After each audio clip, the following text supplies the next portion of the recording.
जहिया तहर बारात आई रहे न तनी एकरा के मॉनिटर में सुन ल देख कौना तरी बिगल जाला कि जहिया तहरा दुआरा पर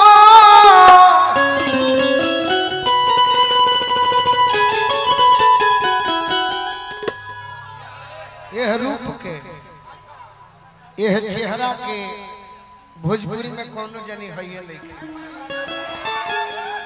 शायद हमने आप ही के लिए गीत गाया होगा कि रहनी बराती गई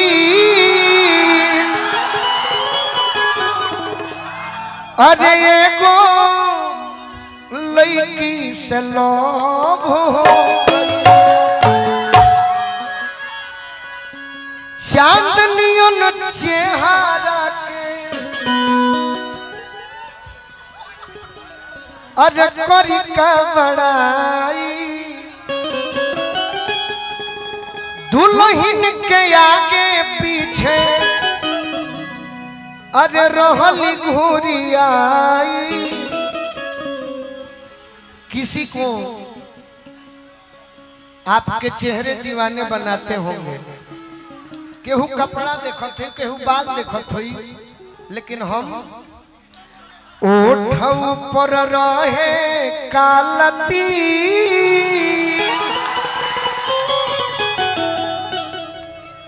एगो लड़की से लोभ। तो हम एक बात आपको कहें, अरे इधर आके कहिए कि हमके दुल्हन बना ना तो दोसर लेके जाए। हमारा पीछे पड़ल बाड़े तो हर जीजा जी, हमर जीजा जी के हर जीजा जी के हमार जीजा जी, हम अपना जीजा जी के बहन के गाड़ियों दिहिला। हमके दुल्हन बना लो ना तो दोसर लेके जाइबा कि जानो तरु हमके हई।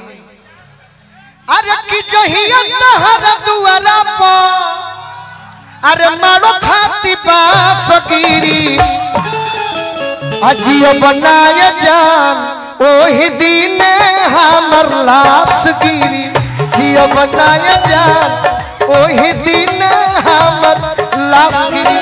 जहिया तहरा दुआरा पर मारो खाती बास गिरी जहिया तहरा दुआरा पर मारो खाती बास। अमृता जी है नहीं आई। जहिया तहरा दुआरा पर मारो खाती बास गिरी हम का करो जियो बनाए जान ओही दिन हमर लाश गिरी।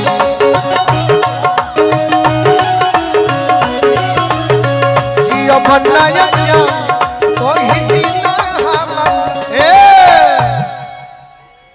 कि लोगों के बतिया, क्योंकि मुझे पता है ये अभी कह रहे हैं, सुनिए अभी कह रहे हैं कि क्या तो तू जइबू तो हमर लाश गिरी माड़ो पर बांस गिरी। कुछ ऐसे। अरे कि माड़ो के पास धोके रोता यार हो से नूर जन डाली हो भातार हो। माड़ो के पास धोके रोता यार से नूर जन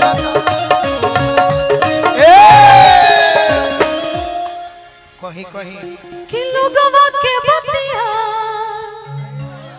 कोई दिहला तू सही ए रूपा अते तू धोखा। शादी हम यही खातिर करत है काहे कि तू रूपा के ज्यादा वैल्यू देवे लो। अरे हमरा के नहीं तू वैल्यू दीवावते न खुना तो तोहरो वैल्यू देती। कि लोगवा के बतिया कोई दिहला तू सही अते तू धोखा कब सोचले ना रही।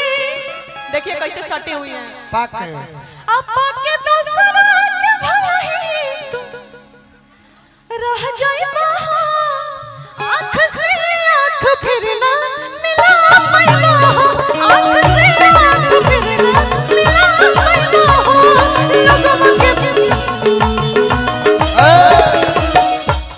ए भाई इस सुबह से अंगूठी हमको तारा को हम सुबह से देखत है।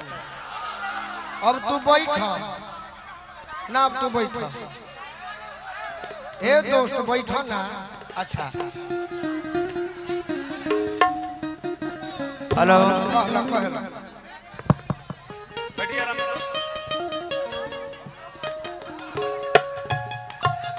मोबाइल ले लेना तो भोरे यादो ना रहे कि काका देले बड़ा नशा में आदमी के याद थोड़ा रहला कि काका रहते कोई लेबे।